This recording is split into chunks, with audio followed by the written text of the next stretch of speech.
Pick your nose. Okay, and welcome back to the second installment of Thrive Tribe TV. Can I do that? Can I name it that? It just felt right. I like it. Okay. It has a good name. Like I've heard name now. It's a thing. Welcome back to Thrive Tribe TV. We are excited to be here with you. We hope you're doing well. We started this really just yesterday. We thought it would be kind of a cool way to really talk about one of our workshops is Taking Time to Breathe, which includes all sorts of different practices and strategies for increasing resilience and building your well-being. And we have a little ebook to go along with that since we know people are remote right now. And so we just thought in live time, we wanted to share a little bit of that. So we're highlighting those practices each day. Yesterday was building belonging. Today is about reflecting on purpose. And we know that purpose is not just a nice idea. It's a really important component to our well-being. We know that people who have a strong sense of purpose live longer. And so that's what we'll be chatting about today. In Japan, there's kind of a cool concept called ikigai. And fun fact, I just learned all of 10 minutes ago that Joelle actually took 2 years of Japanese. So she's a resident linguist. In 8th and 9th grade, I would say, "Ihaga desu ka?" That's how are you in Japanese. See, look at that's the bonus. That's the bonus of this episode. So there's kind of this cool concept. And if Joelle, if I could get you to be my Vanna and show us our little visual, you can think of it a little bit like this with ikigai. It's the intersection between what you love to do, what you're good at, what the world needs, and then also what you can get compensated for. The idea would be is that you could have a profession that you really, really loved and met those purpose needs. Now, sometimes there might be times in our lives that that's not the case, right? Like right now, we may not be getting paid for what we do, but it doesn't mean that that can't be a possibility. So just looking at that, breaking that down, what you love to do.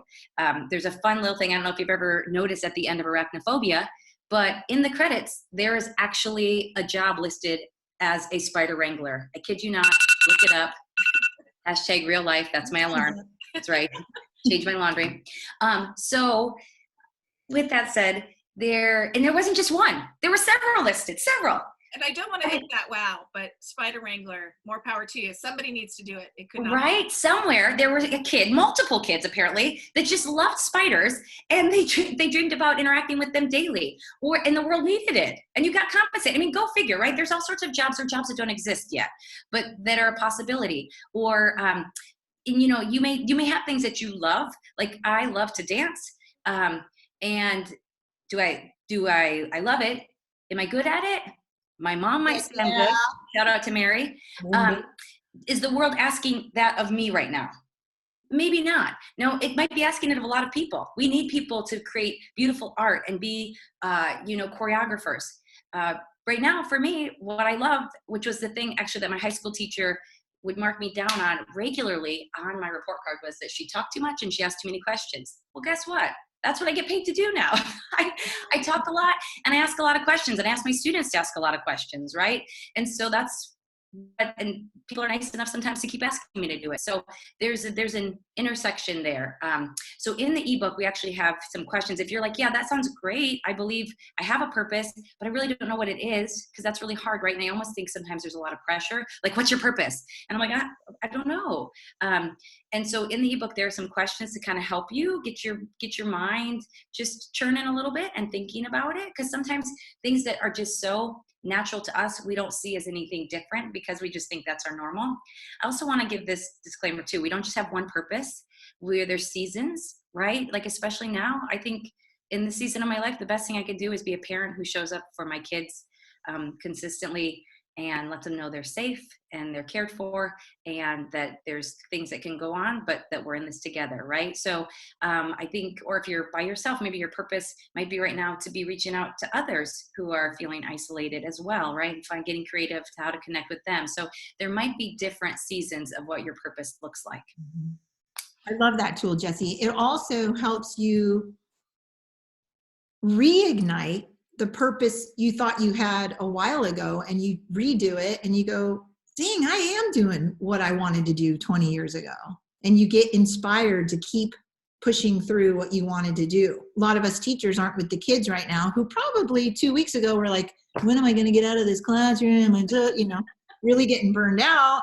And now I'm hearing so many things on Instagram. I miss my kids. I miss my classroom. I miss what I was doing. And it's reflecting on what our purpose is.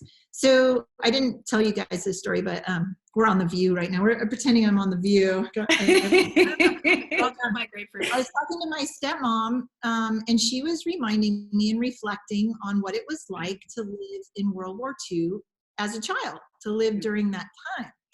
And of course, the one thing she remembers the most was, because she's a shoe lady, you had to have tickets to buy a pair of shoes. You couldn't just, people weren't using money. You had to ration for your shoes. And it really made me think, like, this is such a strange time. We really need to be reflecting. And so that, 20 years from now, your little Addie can go, do you remember? And we've got these projects, and we don't forget what it's like to be here, because we're going to be anxious. We're going to be inspired. Some of us may not go back to our jobs because we decided, you know what, I found a whole new creativity that I love, that I want to pursue. We don't know what's going to be at the end of this. So I just wanted to share with you guys real quickly this book that Joelle let me borrow. It's called Journal Sparks by Emily Newberger. She's awesome. And this whole book is really the creativity of what you can do in a journal. But I wanted to show you that doing a journal is it's super easy just to create one. And if you could take time with your kids and you to make one, and I don't know if you remember, but I'm the old one in the group, by the way, everybody, but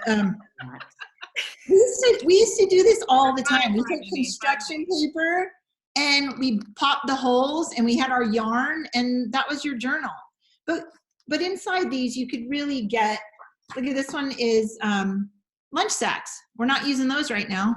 You can make a journal out of lunch sacks, but really kind of keep tabs on what your kids are doing, how they're feeling, how you're feeling.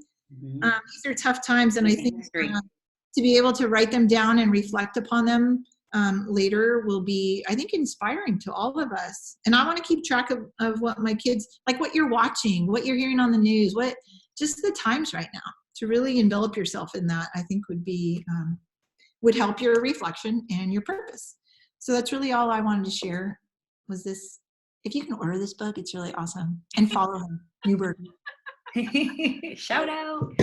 We don't do journaling over here. We don't journal. We just I love journals. Well, just to kind of piggyback on what Jessie and Janine said, purpose is so critical right now. We have to find meaning in our life. And especially since we're not getting up and going to work each day, in that sense, leaving the house, we have to have a reason to get up in the morning, right? When we think of elderly people, those that have a better chance at thriving are the ones who get up every morning saying, I need to do this today. I need to get accomplished today. I need to do things. And I think of my mom, not to say your elderly mom, but you're a little over 50. And she used to speak for a living. She was a minister. She did women's Christian conferences all over the country. People loved her and flocked to see her.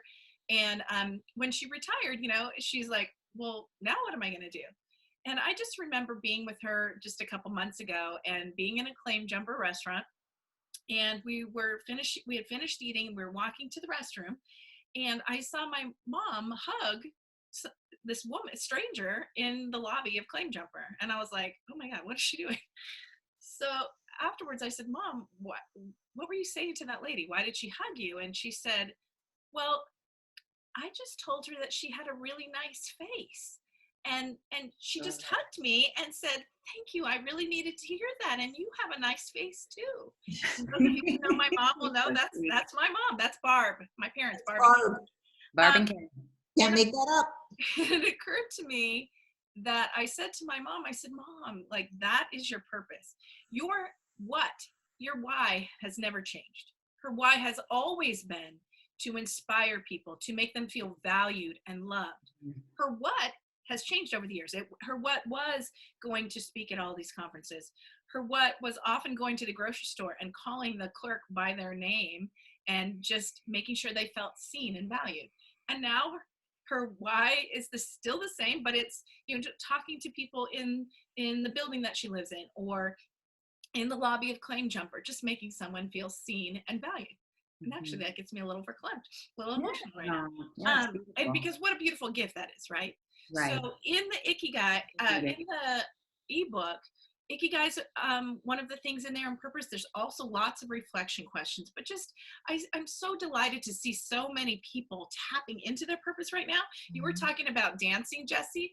Debbie Allen just did a dance class on Instagram or something, a video where you could learn to dance with Debbie Allen, whose purpose is dancing, right? And she's good at it, and she made a living out of it, and the world needs it. People are asking her to do it. The world needs it. So, and you know, and I just posted something in our Facebook group about a guy who's going to do free PE classes because that's his love. And so I would say that right now, find what you love to do. The world is needy of everything right now. We all need stuff. So tap into your gift and share it to the world. Love it. And on that note, I think that's all we got. Are we good? Signing off from Thrive Tribe TV. Thrive Tribe TV. Wash your hands. Second edition. Or not, I guess not edition. Second episode. Bye. Love you. Bye.